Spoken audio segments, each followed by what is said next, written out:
Good morning my learners, welcome to my YouTube channel. Chemistry classes में आपका welcome है। Last time हमने chemistry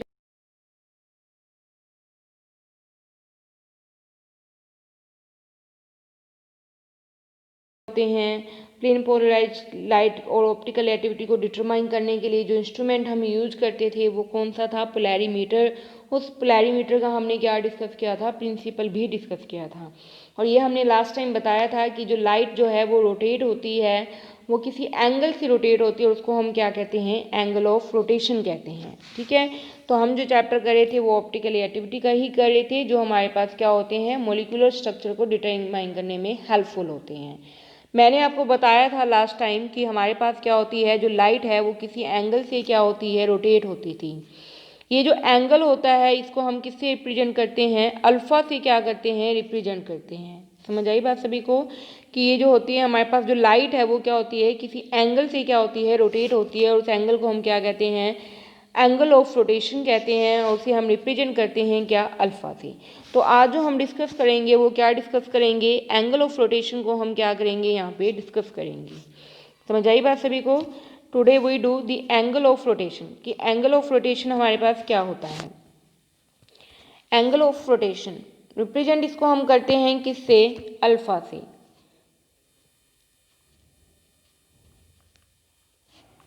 alpha definition क्या होगी इसकी? डेफिनेशन क्या बनेगी कि हाउ मच एंगल, या फिर आप कह सकते हो कि optically active substance rotate the plane polarized light through some angle is known the angle of rotation. Optically active substance ने जो लाइट को हमारे पास, ये प्लेन पोलराइज्ड लाइट को जो किसी एंगल से हमारे पास क्या किया है? रोटेट किया है, उसको हम क्या कहते हैं? एंगल ऑफ क्या कहते हो? रोटेशन कहते हो, जिसे हम अल्फा से क्या करते हैं? रिप्रेजेंट करते हैं।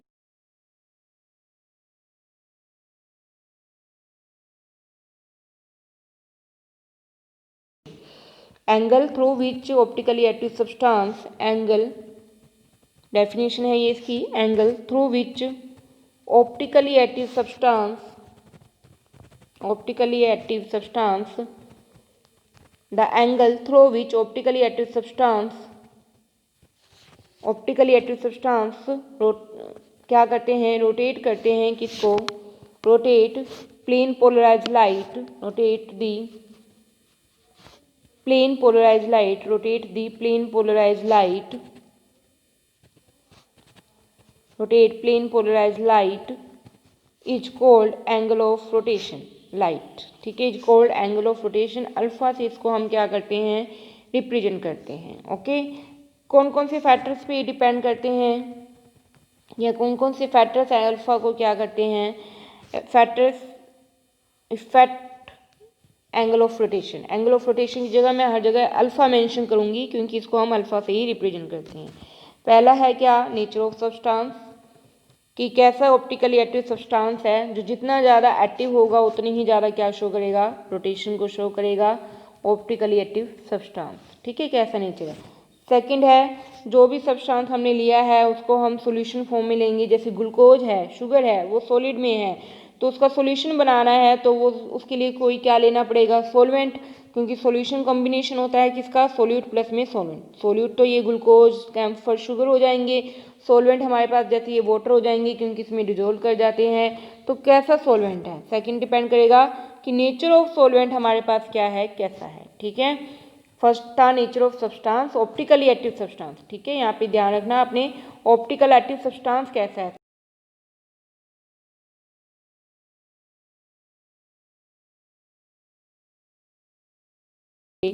जो सॉल्यूशन बनेगा उसकी कंसंट्रेशन कैसी है?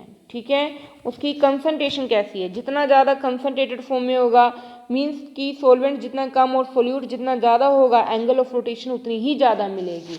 तो थर्ड जो फैक्टर है वो क्या है हमारे पास? कंसंट्रेशन ऑफ सोल्यूशन, की सॉल्यूशन की कंसंट्रेशन कैसी है। देन फोर्थ है हमारे पास क्या? टेम्परेचर, कि टेम्परेचर हमारे पास किस सॉल्यूशन का किसका देखना है आपने?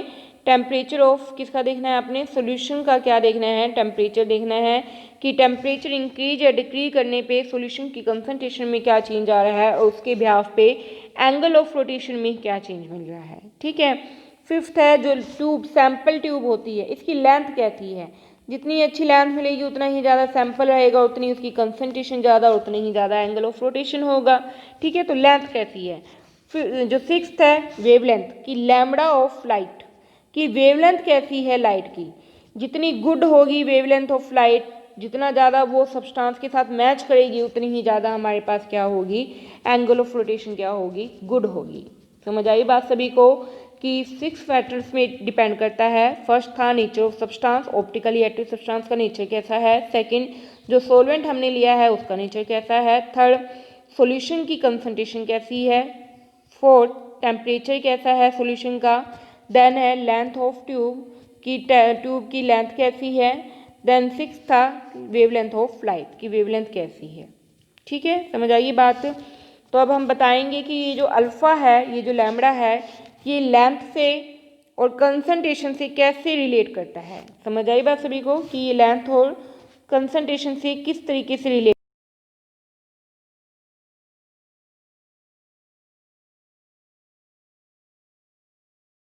एम बाई वी तो क्या रिप्रेजेंट कर रही है, कंसंट्रेशन को रिप्रेजेंट कर रही है। मीन्स उसके अंदर जो मास होगा उसके तो डायरेक्टली प्रोपोर्शनल होगा, बट जो वॉल्यूम होगा, वी यहाँ पे क्या रिप्रेजेंट कर रहा है, वॉल्यूम, कितना वॉल्यूम हमने लिया है सॉल्यूशन का, उस पर डिपेंड करता है। और एल हमारे पास क्या है, जो लेंथ ऑफ क्या है, ट्यूब है। ठीक है, समझ आ गई बात। तो इस तरीके से क्या करते हैं, अल्फा जो है एंगल ऑफ रोटेशन जो है, इस तरीके से क्या करते हैं, रिलेट करते हैं किससे, लेंथ ऑफ ट्यूब के डायरेक्टली प्रोपोर्शनल है। कंसंट्रेशन में वो मास के डायरेक्टली प्रोपोर्शनल होते हैं, बट वॉल्यूम के क्या हैं, इनवर्सली हैं। ठीक है, ये प्रोपोर्शनल के साइन को हटा के मैं क्या लगा दूंगी, यहाँ एक कांस्टेंट लगा दूंगी, और डेट इज क्या होगा हमारे पास, ये प्रोपोर्शनल का साइन, ये तो अल्फा है, एंगल ऑफ रोटेशन है, प्रोपोर्शनल का साइन हटा के मैंने एक न्यू कांस्टेंट यहाँ पे रखा है, वो है हमारे पास क्या, अल्फा टी लैम्बडा। ठीक है, अल्फा टी लैम्बडा इंटू में एल इंटू में एम बाई वी। ठीक है, मैंने क्या किया है, प्रोपोर्शनल साइन को हटा के यहाँ कांस्टेंट लगाया है। ये जो कांस्टेंट है इसको हम क्या कहते हैं, स्पेसिफिक रोटेशन कांस्टेंट। क्या कहोगे आप इसको, स्पेसिफिक रोटेशन कांस्टेंट। ठीक है, क्या कहोगे आप इसको, मीन्स क्या है, ये रोटेशन का क्या है, कांस्टेंट फॉर्म है, that is alpha T lambda. T क्या है, उसका टेम्परेचर कितना है, और लैम्बडा उसकी वेवलेंथ कितनी है। ठीक है, समझ आ गई बात। तो उस तरीके से ये क्या करते हैं, रिलेट करते हैं। समझ आई बात सभी को। ये क्या है हमारे पास, ये जो मैंने लिखा है सारा, ये हम लिख रहे हैं किस फॉर्म में, सॉल्यूशन की फॉर्म में हम क्या कर रहे हैं, एक्सप्लेन कर रहे हैं।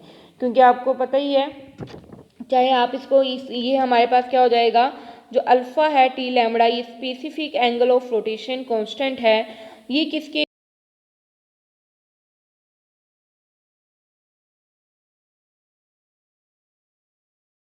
क्या होएगा, मल्टीप्लाई में, सॉरी वी आएगा, ये इधर मल्टीप्लाई में, इधर आके क्या होएगा, डिवाइड में। इसी तरह ये मल्टीप्लाई में था, इधर आके क्या होएगा, डिवाइड में। तो अल्फा टी की वैल्यू क्या आएगी, ये होएगी। ठीक है, angle of specific angle of rotation की क्या होगी, अल्फा इंटू में वी बाई में एल इंटू में एम, ये हो जाएगा। तो मतलब एक दूसरे से हम एक दूसरे की वैल्यू क्या कर सकते हैं, फाइंड आउट कर सकते हैं। समझ आ गई बात। तो हमारे पास क्या आया है, specific angle of rotation constant की जो वैल्यू आई है वो हमारे पास क्या आई है, ये टी है, sorry temperature lambda is equal to क्या आई है, वी इंटू में अल्फा बाई में एल इंटू में एम, ये आई है। ठीक है, अब अगर मैं क्या करूँ, ये अल्फ़ा है हमारे पास, अल्फ़ा। ठीक है, अगर वी मेरे पास वॉल्यूम, मान लो जो कंसंट्रेशन है, मतलब वॉल्यूम वी 1 है मेरे पास, मास भी क्या है 1 है, और जो लेंथ है वो भी मैंने क्या ले ली है, 1 ले ली है। ठीक है, 1 डेसीमीटर ले ली है। समझ आई बात सभी को। अगर ये लेंथ डेसीमीटर में है तो ये मास वाला जो फॉर्म होगा ये हमारे पास मतलब ग्राम में हो जाएगा, इसी तरह ये भी किस में हो जाएगा, एमएल में। ठीक है, मतलब सीधे यूनिट लेने हैं आपने सभी के। लेंथ अगर डेसीमीटर में है तो मास 1 ग्राम होगा और वॉल्यूम 1 ml होगा। तो जब सारी चीज़ें 1 1 है तो v की जगह क्या आ जाएगा, 1, अल्फ़ा अल्फ़ा ही रहेगा। ठीक है, लेंथ की वैल्यू क्या हो जाएगी, 1, मास की वैल्यू भी क्या हो जाएगी, 1। तो सिर्फ क्या रह गया, एंगल ऑफ रोटेशन किसके इक्वल हो जाएगा, स्पेसिफिक एंगल ऑफ रोटेशन पे इक्वल हो जाएगा, जब कंडीशन क्या हो जाएंगी, स्पेसिफिक हो जाएंगी। स्पेसिफिक का मतलब क्या है, जब सारी वैल्यूज ये मास, लेंथ और वॉल्यूम की यूनिट हो जाएंगी, 1 हो जाएगी, तब एंगल ऑफ रोटेशन किसके इक्वल हो जाता है, स्पेसिफिक एंगल ऑफ रोटेशन के इक्वल हो जाता है। ठीक है। तो we define the specific rotation is equal to angle of rotation when concentration क्या है, ये तो टोटली कंसंट्रेशन को ही रिप्रेजेंट करता है, 1 ग्राम पर ml है और लेंथ क्या है 1 मीटर है। ठीक है, जो हमारे पास लेंथ है वो कितनी है 1 ml है और जो कंसंट्रेशन है वो हमारे पास क्या है, वो जो कंसंट्रेशन थी वो थी हमारे पास 1 ग्राम पर ml और जो लेंथ थी वो हमारे पास कितनी है 1 डेसीमीटर है। समझ आएगी बात सभी को, वो क्या होगी 1 डेसीमीटर फॉर्म में हो जाएगी हमारे पास। तो ये किसके इक्वल हो जाएंगे हमारे पास, एंगल ऑफ रोटेशन किसके इक्वल हो जाएगा, स्पेसिफिक एंगल ऑफ रोटेशन के इक्वल हो जाएगा, या आप कह सकते हो स्पेसिफिक एंगल ऑफ रोटेशन किसके इक्वल हो जाएगा, एंगल ऑफ रोटेशन के इक्वल हो जाएगा। ठीक है, समझ आ गई बात सभी को। तो हमारे पास क्या आ चुकी है value, alpha T lambda is equal to alpha, specific angle of rotation is equal to angle of rotation. अगर हमें किसके लिए निकालना है, सॉल्यूशन के लिए निकालना है, तो ये क्या होगा हमारे पास, alpha T lambda is equal to 100 into में अल्फा बाई में एल इंटू में सी। ठीक है, अब ये किसके लिए है, सॉल्यूशन के लिए है, सी तो कंसंट्रेशन है, एम बाई वी फॉर्म में भी लिख सकते हो, एल हमारे पास वही लेंथ है, बस सॉल्यूशन के लिए आपने जो मल्टीप्लाई करना है, जो वॉल्यूम है हमारे पास यहाँ पे वो कितना लेना है 100 ml लेना है और मास जो है वो सी के इक्वल है। फॉर्मूला यही आया था ना हमारे पास ऊपर की v इंटू में अल्फा बाई में एल इंटू में एम, एम को मैंने सॉल्यूशन के लिए किसके इक्वल पुट कर दिया, सी के इक्वल पुट कर दिया, और जो मेरे पास v है वो मैंने कितना ले लिया है 100 ml ले लिया, तो v की जगह 100 आ गया, m की जगह c आ गया सॉल्यूशन फॉर्म में। ठीक है, बट अगर हमारे पास किस फॉर्म में है, वो लिक्विड या फिर किस फॉर्म में है, सॉलिड फॉर्म में है ओनली। ठीक है, फिर हम किससे रिप्रेजेंट करते हैं, डेंसिटी से। क्यों, जैसे ये फॉर्मूला होता है हमारे पास alpha T lambda is equal to क्या था, v इंटू में अल्फा बाई में m इंटू में क्या था l। ठीक है, जो डेंसिटी होती है वो क्या होती है, मास बाय वॉल्यूम, तो ये क्या हो जाएगी, ये है v बाई एम, तो डेंसिटी इसका रेसिप्रोकल यानी 1 by D is equal to M by V by M हो रहा है हमारे पास। ठीक है, तो इसकी जगह मैं क्या पुट कर सकती हूँ 1 बाई डी, डी क्या रिप्रेजेंट कर रहा है डेंसिटी, क्योंकि सॉलिड या लिक्विड में हम क्या होते हैं जनरली डेंसिटी की फॉर्म में एक्सप्लेन करते हैं, मेनली सॉलिड में, तो डी आ गया इंटू में एल, ऊपर क्या था अल्फा, तो सॉलिड या लिक्विड के लिए क्या होगा अल्फा बाई में डी इंटू में एल। समझ आई बात सभी को। ठीक है, तो ये हमारे पास किस फॉर्म में है, सॉलिड या लिक्विड के लिए, वो किस लिए आया था हमारे पास, सॉल्यूशन फॉर्म के लिए आया था। ठीक है, और अगर आप इसके यूनिट निकालना चाहो तो आप यूनिट भी निकाल सकते हो, जैसे कि सॉलिड के लिए अगर आपने इसके यूनिट निकालने हैं कि दिस अल्फा एल इंटू में डी। ठीक है, अल्फा क्या है, एंगल ऑफ रोटेशन, यानी क्या होगा डिग्री, डिग्री होता है ना एंगल ऑफ रोटेशन के लिए, तो हम क्या लेते हैं एंगल के लिए डिग्री यूनिट लेते हैं, तो डिग्री। ठीक है, नीचे क्या है लेंथ, लेंथ किस में थी डेसीमीटर में, यही थी ना डेसीमीटर में।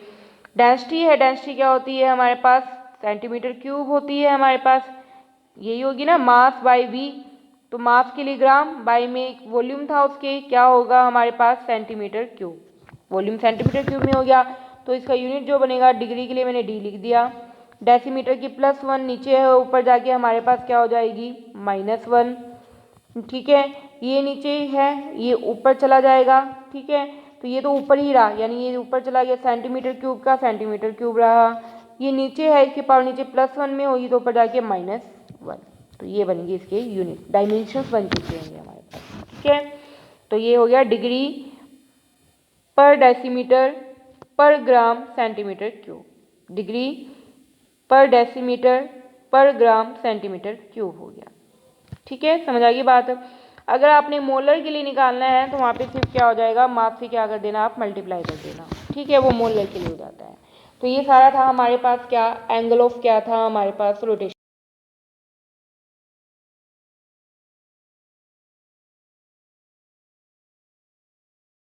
फैक्टर्स पे डिपेंड कर रहा था, 6 फैक्टर पे वो डिपेंड कर रहा था कि कंसंट्रेशन कैसी है सॉल्यूशन की, ऑप्टिकली एक्टिव सब्सटेंस कैसा है, टेम्परेचर कैसा है, वेवलेंथ कैसी है, इन सब पे वो डिपेंड कर रहा था। उसके बाद हमने एंगल ऑफ रोटेशन को रिलेट किया किस किस के साथ, लेंथ के साथ और वॉल्यूम और कंसंट्रेशन के साथ हमने रिलेट किया।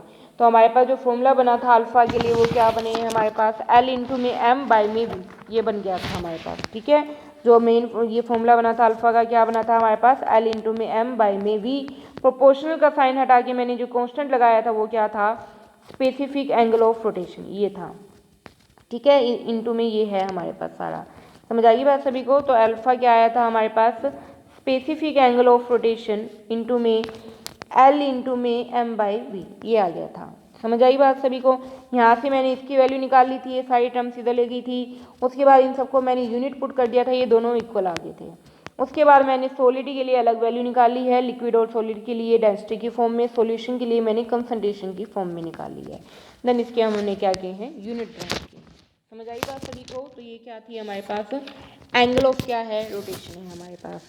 ठीक, नाउ हमारे पास क्या है, मेजरमेंट, कि हम मेजरमेंट कैसे करेंगे एंगल ऑफ रोटेशन की।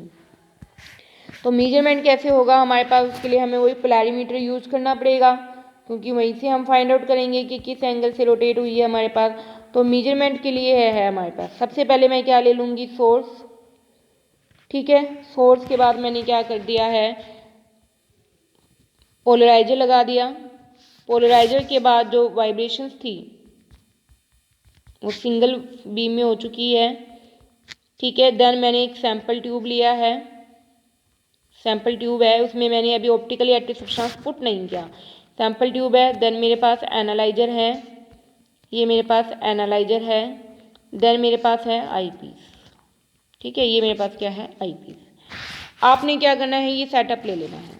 ठीक है, सबसे पहले आपने क्या लिया, सोर्स लिया, सोर्स से लाइट हुई, ये पोलराइजर है, ये एनालाइजर है, लाइट पास आउट होगी सिंगल बीम में कन्वर्ट होगी। अब आपने क्या करना है, ये जो दोनों मैंने लिए हैं पोलराइजर और एनालाइजर जो मैंने लिए हैं, कि मैंने किस तरीके से लिए हैं, दूसरे के पैरेलल फॉर्म में लिए हैं मैंने। ठीक है, ये मैंने कैसे लिए, पैरेलल फॉर्म के अंदर लिए। ठीक है, ये पैरेलल फॉर्म में थे और सैंपल ट्यूब में अभी ऑप्टिकली एक्टिव सब्सटेंस नहीं है। ये आपने ध्यान रखना है कि मैंने ये जो दोनों लिए हैं दूसरे के पैरेलल लिए हैं और अभी इसमें ऑप्टिकली एक्टिव सब्सटेंस पुट नहीं किया हुआ है। तो सोर्स हुआ, सोर्स में से लाइट गई, लाइट सिंगल बीम में हुई, देन सीधा पास आउट होगी एनालाइजर से। और हमारे पास मैंने पहले भी कंडीशन बताई थी, पैरेलल होते हैं तो कैसा फील्ड ऑब्जर्व होगा, ब्राइट। कैसा हो जाएगा, ब्राइट फील्ड ऑब्जर्व हो जाएगा। अभी ये जो एनालाइजर होते हैं ये क्या होते हैं, रोटेटेबल होते हैं, मूव कर सकते हैं। तो मैं इसे क्या करूँगी, एक एंगल से क्या करूँगी, रोटेट करूँगी। ठीक है, ये जो लाइट आ रही है ना, ये एनालाइजर को मैं क्या कर दूँगी, रोटेट कर दूँगी। जब ये रोटेट होगा तो जो लाइट आ रही है वो भी कुछ एंगल से क्या हो जाएगी, रोटेट हो जाएगी, और जो फील्ड हो जाएगा वो कैसा हो जाएगा, डार्क। मीन्स क्या है, मैंने पहले पैरेलल रखा दोनों को, बट मैंने एनालाइजर को मूव कर दिया और दोनों की जो ओरिएंटेशन होगी फिर एक दूसरे के क्या हो गई है, परपेंडिकुलर। अंडरस्टूड। पहले दोनों पैरेलल थे, मैंने एनालाइजर को क्या किया है, मूव किया है। किसको मूव किया है, एनालाइजर को मूव किया है। ओरिएंटेशन दोनों की दूसरे के क्या हो चुकी है, परपेंडिकुलर होगी, और परपेंडिकुलर होने से जो फील्ड ब्राइट था वो कैसा हो जाएगा, डार्क हो जाएगा। या जब ये डार्क हुआ है ये इसकी क्या होगी, इनिशियल रीडिंग हो जाएगी। तो ये हमारे पास क्या आ गई है, इसकी इनिशियल रीडिंग I1। ठीक है, क्या आ गई है, I1 इनिशियल रीडिंग आ गई है हमारे पास। समझ आई बात। अब मैंने क्या किया है, सेम ही चीज़ें मैंने रखी हैं। फील्ड क्या था हमारे पास, डार्क फॉर्म में ही है। अब मैंने इसमें क्या कर दिया, ऑप्टिकली एक्टिव सब्सटेंस पुट कर दिया। पुट करोगे तो नेचुरली बात है, जो लाइट थी वो हमारे पास क्या हो जाएगी, फिर से क्या हो जाएगी, रोटेट हो जाएगी, रोटेट होगी।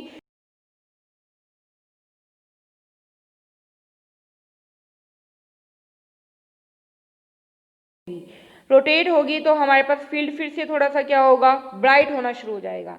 अब फिर से क्या करना है, एनालाइजर को मूव करना। ठीक है, फिर से कहाँ लाना है, अपने डार्क फॉर्म में लाना है। देखो एक बार हमने तब लाए थे डार्क जब ऑप्टिकली एक्टिव सब्सटेंस नहीं था। दूसरी बार मैं क्या कर रही हूँ, ऑप्टिकली एक्टिव सब्सटेंस को पुट कर रही हूँ और फिर से क्या कर रही हूँ, फील्ड को क्या कर रही हूँ, डार्क कर रही हूँ। जब पहले फील्ड को डार्क किया था इनिशियल रीडिंग थी I1 जब विदाउट ऑप्टिकली एक्टिव सब्सटेंस था। अब पुट करके जो आई है वो हमारे पास डार्क फील्ड करके वो क्या हो जाएगी, final reading, that is I2। Value निकाल लेंगे डिफरेंस करके, फाइनल माइनस इनिशियल, तो जो भी एंगल आएगा वो हमारे पास क्या हो जाएगा, एंगल ऑफ रोटेशन हो जाएगा। अगर पॉजिटिव में आए तो समझ लेना डेस्ट्रो है, अगर नेगेटिव में आए तो समझ लेना नेगेटिव है। फॉर एग्जांपल आप समझ के चलो कि मेरे पास जो एंगल आया था without optically active substance, without optical active substance से, ठीक है, डार्क फील्ड में एनालाइजर को मूव करके जब आया था, तब मान लो मेरे पास आया था 4। जब मैंने क्या कर दिया, पुट कर दिया है किसको, ऑप्टिकली एक्टिव सब्सटेंस को, पुट ऑप्टिकल एक्टिव सब्सटेंस को, ठीक है, मैंने क्या किया, पुट कर दिया। फिर से हमने रोटेट किया था तो एक और एंगल आ जाएगा, ये तो 4 डिग्री आ गया, मान लो वो वाला एंगल आ गया मेरे पास 6 डिग्री, वो कितना आ गया है 6 डिग्री।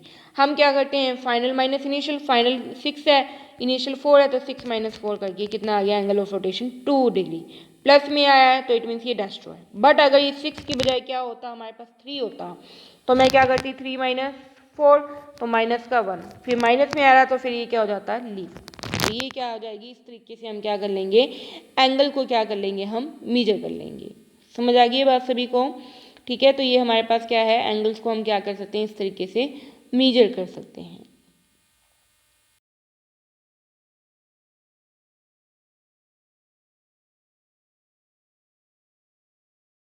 है कि ऑप्टिकली एक्टिविटी मोलिकुलर स्ट्रक्चर को डिटरमाइन करने में कैसे हेल्पफुल है। एप्लीकेशंस कह सकते हो ये टाइप से आप इसकी, एप्लीकेशंस ऑफ ऑप्टिकल एक्टिविटी, ठीक है। ऑप्टिकल एक्टिविटी क्या एप्लीकेशन है इसकी, मेन मोलिकुलर स्ट्रक्चर को डिटरमाइन करने में क्या है, ये हेल्पफुल है, ठीक है। सबसे मेन और इम्पोर्टेंट इनकी जो एप्लीकेशन है ये क्या है, हेल्प इन या to calculate in, to calculate the, help in या फिर to calculate the molecular structure of compound, molecular structure of compound क्या डिटरमाइन करते हैं, मोलिकुलर स्ट्रक्चर ऑफ कंपाउंड को डिटरमाइन करते हैं। कैसे डिपेंड करते हैं ये देखो, वही नो कि जो ऑप्टिकली एक्टिविटी है वो किस पे डिपेंड कर रही थी, अरेंजमेंट ऑफ एटम्स पे। किस पे डिपेंड करती है वो, अरेंजमेंट ऑफ एटम्स मीन्स कैसी प्रॉपर्टी थी, कॉन्स्टिट्यूटिव प्रॉपर्टी। किस पे डिपेंड कर रही थी, अरेंजमेंट ऑफ एटम्स पे क्या कर रही थी, डिपेंड कर रही थी, कॉन्स्टिट्यूटिव प्रॉपर्टी थी, ठीक है। अगर हमारे पास मान लो कोई कार्बन है और उसके साथ जो एटम्स लगे हुए हैं, ये सारे कार्बन की वैलेंसी 4 होती है, इसलिए 4 ही बॉन्ड बनाए हैं मैंने। अगर कार्बन के साथ जो एटम लगाए हैं वो सारे डिफरेंट है, मान लो एक ए है, एक बी है, एक सी है, एक ये डी है, तो ये जो कार्बन होगा ये कैसा हो जाएगा, ये आपको पता है, स्टीरियोकेमिस्ट्री आप लोगों ने की हुई होगी, आपको पता होगा। जब भी किसी कार्बन के साथ क्या होते हैं, डिफरेंट एटम, सारे के सारे क्या हों, डिफरेंट एटम लगे हों, तो ये जो कार्बन एटम हो जाता है ये कैसा हो जाता है, कायरल।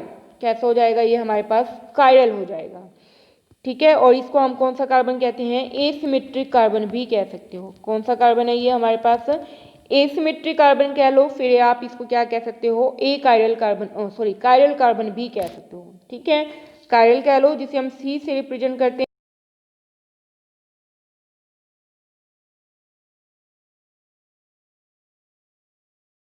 रोटेशन तो ये करेंगे, तो रोटेशन करने के बाद इसमें जो हमारे पास इमेजेस बनती है ना, वो कैसी होती हैं, नॉन सुपर इम्पोजेबल इमेजेस होंगी। कैसी होंगी, नॉन सुपर इम्पोजेबल इमेजेस होंगी। जैसे मान लो पहले ये था, ठीक है, ये है मेरे पास, ये क्या करते हैं, लाइट को क्या कर देंगे, रोटेट कर देते हैं। जब ये लाइट को रोटेट करते हैं तो इनकी नॉन सुपर इम्पोजेबल क्या मिलती हैं, मिरर इमेजेस मिलती हैं। जैसे कि कैसे हमारे पास मिलेंगी, जैसे ए है ये वाला, क्योंकि राइट को रोटेट करेंगे मतलब ये वाइब्रेशन है ना, इसको, इस वाले को इधर रोटेट कर देंगे और इसको इधर कर देंगे, तो बी वाला इधर आ गया, सी वाला इधर आ गया, तो ये डी हो गया। जैसे हम एक हाथ के ऊपर अपना दूसरा पॉल्म रखते हैं तो उंगली कभी भी आपस में मैच नहीं होती, तो सेम यहाँ पे भी बनती हैं।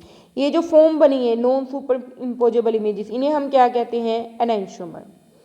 क्या कहोगे इसको आप, एनाइंशोमर्स।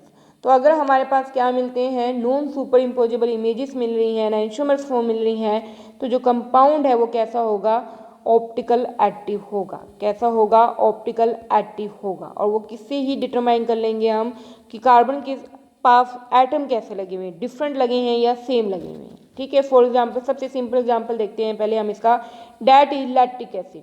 क्या है वो, लैक्टिक एसिड, ठीक है। तो जैसे ये होती है उसकी स्ट्रक्चर, एक एच होते हैं, एक ओ एच ग्रुप होता है, एक हमारे पास सी डब्ल्यू एच ग्रुप होता है और एक सी एच थ्री, ये होता है। इसमें लाइट की डायरेक्शन इस तरीके से थी, ऑप्टिकल एक्टिव सब्सटेंस है, कायरल कार्बन है, इसने इसको इधर रोटेट कर दिया, ठीक है। तो हमारे पास क्या बन जाएगा, सी डब्ल्यू एच तो क्या होगा, इधर चला जाएगा, ठीक है। सी डब्ल्यू एच इधर आ गया है हमारे पास, सी एच थ्री इधर ही रहा, ओ एच इधर चला गया।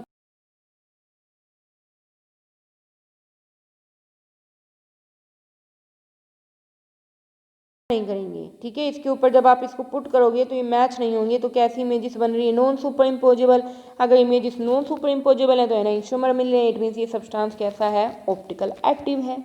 तो इससे हम क्या कर रहे हैं, देखो स्ट्रक्चर से हम क्या डिटरमाइन कर रहे हैं, ऑप्टिकल एक्टिविटी फिनोमेना को क्या कर रहे हैं, डिटरमाइन कर रहे हैं। या आप ऑप्टिकल एक्टिविटी से क्या डिटरमाइन कर रहे हो, इसके स्ट्रक्चर को डिटरमाइन कर रहे हो। दोनों एक दूसरे की कॉम्प्लीमेंट्री हैं, ठीक है। तो देखो इसने क्या बना ली है, नॉन सुपर इम्पोजेबल एनाइंशोमर्स बना रहे हैं, इट मीन्स ये क्या है, ऑप्टिकली एक्टिव क्या है, सब्सटेंस है। समझ आई बात, ठीक है। तो ये कैसा होगा, ऑप्टिकली एक्टिव सब्सटेंस होगा। अगर इसने इस प्लस में रोटेशन की है तो लीव डेस्ट्रो है, अगर राइट में आती है तो वो लीव हो जाती है, ठीक है। समझ आएगी बात। देन है हमारे पास क्या, अगर इन दोनों का रेशो सेम मिले, 50-50% मिल जाए, तो ये इसके दूसरे को क्या कर देंगी, कैंसल आउट कर देंगी। तब एनाइंशोमर ना मिल के हमारे पास क्या मिलेंगे, रिस्मिक मिक्सचर। मतलब क्या है, 50% ही डेस्ट्रो मिल गया, 50% ही लीव हो, तो एक दूसरे को क्या कर देंगे, कैंसल आउट। तो वो जो मिक्सचर रह जाएगा वो फिर एनाइंशोमर फॉर्म में ना होकर बल्कि किस में होगा, रिस्मिक मिक्सचर होगा। वो कैसा मिक्सचर होगा, रिस्मिक। कैसा मिक्सचर होगा, रेसमिक मिक्सचर होगा, ठीक है। कैसा मिक्सचर होगा हमारे पास, रेसमिक मिक्सचर होगा। जब ओरिएंटेशन क्या हो जाएगी, इक्वल हो जाएगी, तो वो कौन सा होगा, रेसमिक मिक्सचर होगा, ठीक है। कई बार देखो कई बार तो हम सिर्फ अरेंजमेंट से ही बता देते हैं कि ऑप्टिकल एक्टिव है या नहीं है। भी डिफरेंट अरेंजमेंट है कार्बन एटम्स के साथ तो ऑप्टिकल एक्टिव होगा, बट कई बार एटम्स क्या होते हैं, सेम होते हैं, फिर भी वो क्या होते हैं, ऑप्टिकली एक्टिव होते हैं। और कई बार सेम नहीं भी होते, फिर भी ऑप्टिकली क्या होते हैं, इनएक्टिव होते हैं। फॉर एग्जाम्पल आप ये देखो, अगर एक से ज़्यादा कायरल कार्बन के लिए बात हो रही है यहाँ पे,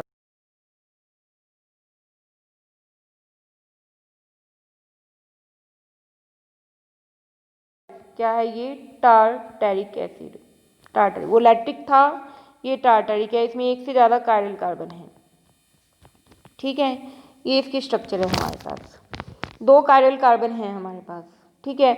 इसके अब एनाइंशोमर अगर हम इसमें क्या है, प्लेन ऑफ सिमेट्री मिल रही है। प्लेन ऑफ सिमेट्री का मतलब क्या है कि जब इसमें से हम ये प्लेन पास आउट करेंगे तो ये 2 इक्वल पार्ट्स में क्या हो जाएगा, डिवाइड हो जाएगा। डिवाइड होगा तो हमारे पास क्या होगी, इसकी 4 फॉर्म मिल सकती है। 2 तो इसकी मिल सकती हैं, 2 इसकी मिल सकती हैं, 4 इमेजेस बन सकती हैं इसकी।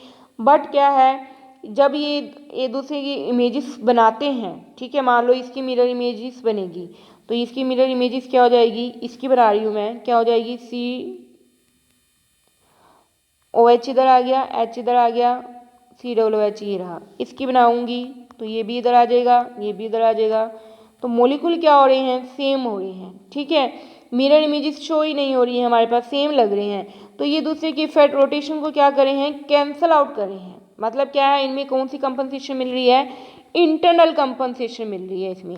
मतलब इसकी जो रोटेशन हुई है उसकी रोटेशन को इसकी रोटेशन क्या कर रही है, कैंसल कर रही है, ठीक है, मैनेज कर रही है, बैलेंस कर रही है। तो इस टाइप की जो कंपनसेशन हो रही है इसको हम कौन सी कंपनसेशन कहेंगे, इंटरनल कह लो या फिर मीजो कह लो। कौन सी कंपनसेशन हो रही है, इंटरनल कंपनसेशन या फिर मीजो कंपनसेशन हो रही है। तो इस बिहाव पे इसकी मिरर इमेजेस नहीं बन रही हैं, non super imposable mirror images नहीं बन रही हैं, मीन्स क्या है, ये ऑप्टिकल क्या होगा, इनएक्टिव होगा। तो इस तरीके से ये क्या करते हैं, स्ट्रक्चर्स को डिटरमाइन करने में क्या है, हेल्पफुल है। समझ आ गई बात सभी को। तो आपने देखना है कि मोलिक्यूल कैसा है, उसमें इंटरनल कंपनसेशन अगर मिलेगी, मीजो कंपनसेशन मिलेगी, तो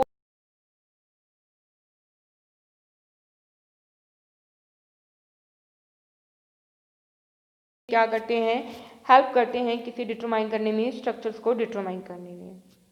ओके, इसके बेस के न्यूमेरिकल्स भी आप लोगों ने करने हैं, वो हम बाद में करेंगे। मैं आपको अलग से वीडियो बनाऊंगी न्यूमेरिकल्स के लिए, तब हम इसके क्या करेंगे, न्यूमेरिकल्स करेंगे। फिलहाल के लिए इतना है हमारे पास, ठीक है, कि हमने क्या किया है, आज एंगल ऑफ रोटेशन को एक्सप्लेन किया है, कौन कौन से फैक्टर्स इफेक्ट कर रहे हैं और इसकी एप्लीकेशंस को क्या किया है, डिस्कस किया है, ठीक है। आप लोग अपने नोट्स साथ साथ प्रिपेयर कर लो ताकि आपको रिवीजन करने में क्या रहे, इजी रहे। फिर भी अगर किसी की कोई क्वेरी रहती है तो वो मेरे से कमेंट्री बॉक्स में कमेंट करके पूछ सकता है। इन वीडियोस के मैंने जो लिंक्स हैं वो आपको डिस्क्रिप्शन बॉक्स में दे दिए हैं, आप वहाँ से जाके मेरी कोई भी वीडियो क्या कर सकते हो, विजिट कर सकते हो। And please like and subscribe my channel. Thank you.